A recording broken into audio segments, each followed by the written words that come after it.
The Pope is bound. And I think he's bound a lot more than what we believe him to be. When Pius XII allowed the Missa Praesanctificatorum, the Mass of the Pre-Sanctified of Good Friday, to be turned into the liturgy of a word, which is what happened, I think, but I'm a theologian, not a pope, I think he exceeded the limits of his competence. What was removed there? It was not what was removed, it wasn't what was changed.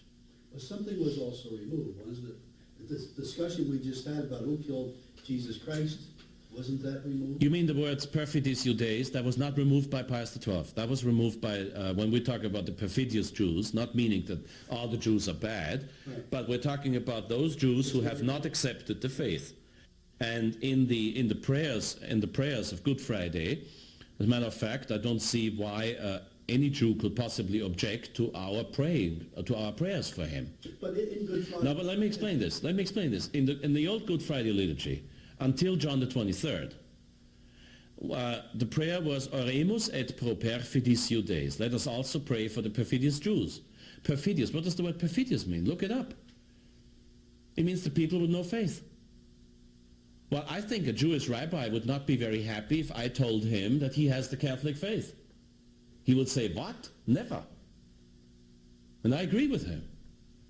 It's the Jewish rabbi and I who agree on the fact that he will call us the infidels, and I will say he's perfidious because he doesn't have the faith. And he would be quite offended if I told him that the faith that he's practicing as a rabbi is identical with the Catholic faith. He will say, no, I didn't become a rabbi for that. And I don't think that the Jewish rabbi should be very happy about the fact that we don't pray for the Jews anymore. I mean, it's a question of charity that we pray for everybody. On Good Friday, we pray for the heretics, the schismatics. We pray for the Pope. We pray for the bishops. We pray for the priests, the deacons, the subdeacons, the acolytes, the lectors, and so on. We pray for the Catholics. We pray for the we pray for the people who travel. If we are allowed to pray for the people who travel, why are we not allowed to pray for the Jews? And if I call them the perfidious Jews, I'm talking about Jews who do not have the faith. Because if a Jew converts to the Catholic faith, he's not a Jew anymore, he's a Catholic. Period. St. Paul says that. Greeks to the Greeks, Romans to the Romans, Jews to the Jews. I'm not interested, I'm not a stupid Nazi racist who says a Jew is always a Jew and will always be a Jew. I'm interested in his faith. I'm interested if he's a Catholic or not. And if he's a Catholic, then I will pray for him in the prayer that goes for the Catholics. If he's a Catholic who is now right there, out there traveling, I will pray again for him when we pray for the people who travel.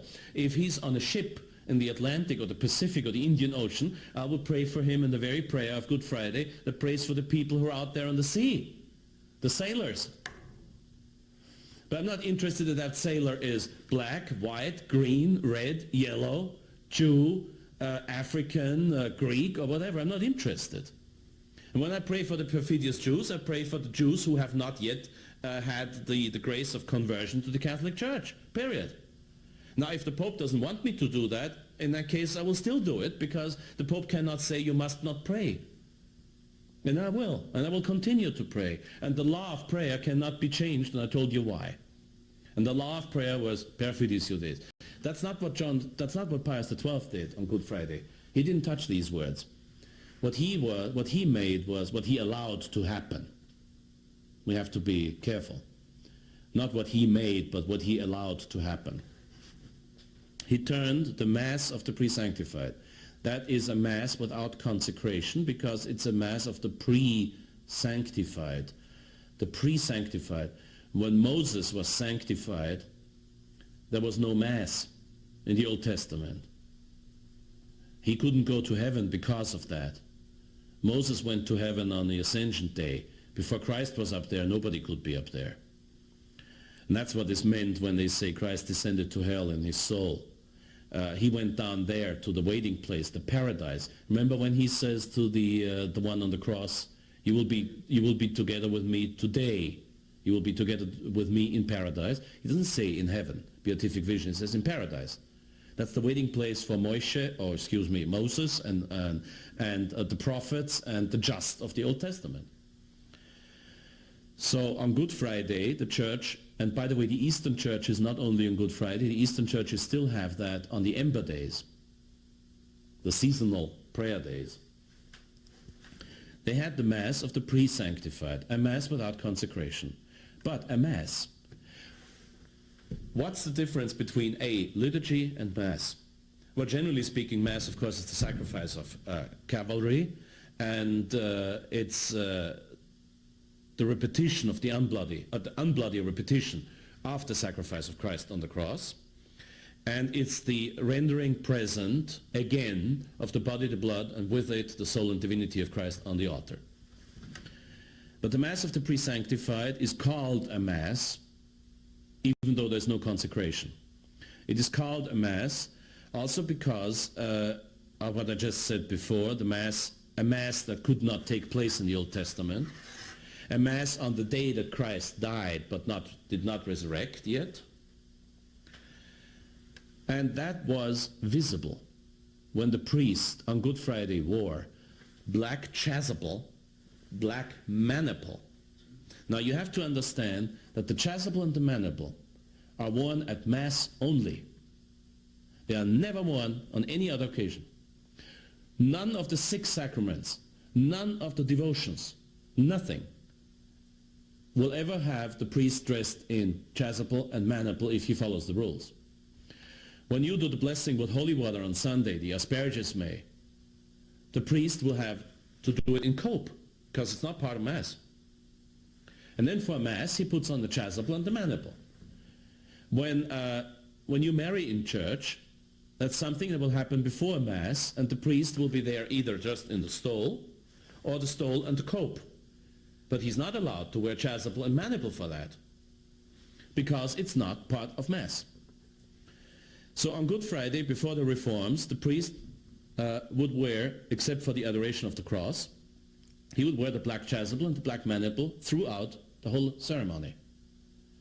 So that you could see this is a Mass, but it's a kind of funny Mass because there's no consecration. No consecration. This is exactly why it was called the Missa Prae-Sanctificatorum, the Mass of the pre-sanctified.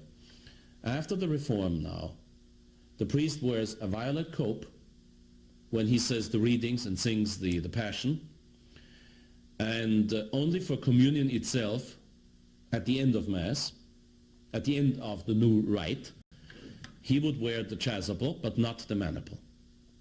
So it's a liturgy of the word now, not the Mass of the pre-sanctified. The Mass of the pre-sanctified is one of the oldest ceremonies in the entire Latin Church.